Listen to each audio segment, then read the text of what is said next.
Current ഇല്ല എന്ന് പറഞ്ഞുകൊണ്ട് ഒരാൾ റിവ്യൂ എടുക്കാൻ സമ്മതിക്കുന്നില്ല. മുംബൈ ഇന്ത്യൻസിനെതിരെ വിളറി പിടിച്ച ചില ഫാൻസ് പ്രചരിപ്പിക്കുന്ന കാര്യങ്ങൾ എക്സ്പ്ലെയിൻ ചെയ്യുന്ന മുംബൈ ഇന്ത്യൻസ് വെളുപ്പിക്കൽ വീഡിയോയുടെ ഭാഗം 3. ആദ്യം തന്നെ ഒരു കാര്യം പറയാം, വിരോധികളെ നിങ്ങൾക്ക് മാനസാന്തരം ഉണ്ടാവുമെന്ന് കരുതാൻ മാത്രം വിഡ്ഢിയൊന്നുമല്ല ഞാൻ. ഇത് കാര്യമറിയാതെ ഇതൊക്കെ വിശ്വസിക്കുന്ന വെളിവുള്ളവർക്ക് വേണ്ടിയുള്ള വീഡിയോ സീരീസ് ആണ്. വന്ന് പൊങ്കാലയിട്ടാൽ റീച്ച് കൊടുക്കുക മാത്രമേ ഉള്ളൂ. CSK batter Devon Conway LBW തീരുമാനത്തിൽ ഔട്ടായി റിവ്യൂ എടുക്കാൻ നോക്കുമ്പോൾ പവർ പോയി റിവ്യൂ ഇല്ല എന്ന് പറഞ്ഞു എന്നുള്ള ആരോപണം വളരെ വിദഗ്ധമായി സർക്കുലേറ്റ് ചെയ്ത് തെറ്റിദ്ധരിക്കപ്പെട്ട ഒരു സംഭവമാണിത്. കോൺവേ റിവ്യൂ എടുക്കാൻ പോയപ്പോൾ മുംബൈക്ക് അനുകൂലമായി കറണ്ട് ഇല്ല എന്ന് തേർഡ് അമ്പയർ പറഞ്ഞു അത്രേ. അവിടെ സംഭവിച്ചത് ഇതാണ്. കളി തുടങ്ങുന്നതിന് മുൻപ് തന്നെ പവർ ഇഷ്യൂ ഉള്ളതിനാൽ DRS സിസ്റ്റം റീബൂട്ട് ചെയ്യുന്ന സമയം വരെ, അതായത് 2 ഓവർ വരെ DRS അവൈലബിൾ ആയിരിക്കില്ല എന്ന് 2 ടീമുകളെയും അറിയിച്ച ശേഷം 2 ടീമുകളും അത് അംഗീകരിച്ച ശേഷമാണ് അന്ന് അവിടെ ആ കളി തുടങ്ങിയത്. നിങ്ങൾ മിസ് ചെയ്യുന്ന പോയിന്റ്, ആ സമയം വരെ ഏത് DRS റിക്വയർമെൻറ്റ് വന്നാലും അത് മുംബൈ ഉൾപ്പെടെ 2 ടീമുകൾക്കും ലഭിക്കുകയില്ല എന്ന് മുൻകൂട്ടി അറിഞ്ഞുകൊണ്ടാണ്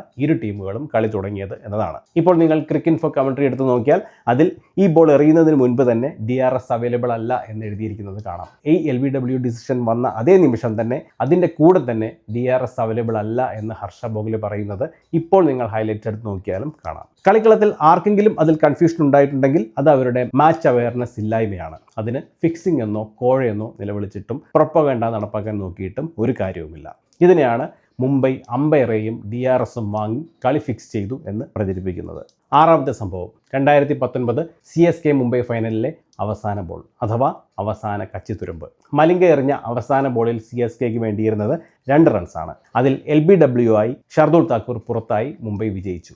സ്വാഭാവികമായും അത് ഡൈജസ്റ്റ് ആവില്ലല്ലോ. നിതിൻ മേനോനെതിരെ അനാവശ്യ ആരോപണങ്ങൾ വരാനും ഇവരുടെ സൈബർ അറ്റാക്ക് ഇന്നും നിലനിൽക്കാനും കാരണം ഈ ബോളിലെ തീരുമാനങ്ങൾ സംബന്ധിച്ച 2 പൊള്ളയായ ആരോപണങ്ങളാണ്. അന്ന് തുടങ്ങിയ ആരോപണങ്ങൾ ഇന്നും തുടരുന്നു. ഇന്നും പല തമിഴ് പേജുകളും ഇത് പൊക്കിക്കൊണ്ട് നടക്കുന്നുണ്ട്.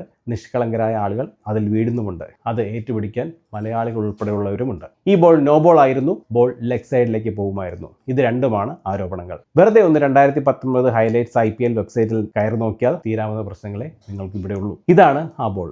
മലിംഗയുടെ കാൽ പോപ്പിംഗ് ഗ്രീസിന് ഒരുപാട് ഇപ്പുറമുണ്ട്. ഒരു നോ ബോൾ ഒരിക്കലും ഉണ്ടാവരുത് എന്ന് പ്രത്യേക ശ്രദ്ധ കൊടുത്ത് മലിംഗ എറിഞ്ഞ ഒരു ബോളാണതെന്ന് ഇത് കണ്ടാൽ തന്നെ ഉറപ്പിക്കാം. 2 LBW. CSKക്ക് റിവ്യൂ ബാക്കിയില്ലാത്തത് കൊണ്ട് ഈ ആരോപണം നന്നായി ഓടി. പക്ഷേ ആ ബോളിൻ്റെ ബോൾ ട്രാക്കിംഗ് അന്ന് അപ്പോൾ തന്നെ കാണിച്ചിരുന്നു. ഇപ്പോഴും അത് ഹൈലൈറ്റ്സിൽ കാണാം. അപ്പോൾ ഇനി അതും പറഞ്ഞു വരരുത്. ഒന്നും പറയാനില്ലാത്ത ചിലർ വന്ന് അയ്യോ ഇതൊക്കെ എന്താ മുംബൈക്ക് അനുകൂലമായി മാത്രം സംഭവിക്കുന്നത്, ഫിക്സിംഗ് അല്ല, പക്ഷേ മുംബൈയോട് അമ്പയർമാർക്ക് എന്താ ഇത്ര സ്നേഹം, ഇങ്ങനെയുള്ള നിഷ്കളങ്കമെന്ന് തോന്നിക്കുന്ന ചോദ്യങ്ങൾ ചോദിക്കാറുണ്ട്. അവർക്ക് വേണ്ടി ഒരു സ്പെഷ്യൽ സീരീസ് വരുന്നുണ്ട്. അത് പക്ഷേ നിങ്ങൾ പറയുന്നത് പോലെ ആരോപണങ്ങൾ എയറിലെടുത്ത് വീശുകയായിരിക്കില്ല, കൃത്യമായ തെളിവുകളോടെ ആയിരിക്കും പറയുക.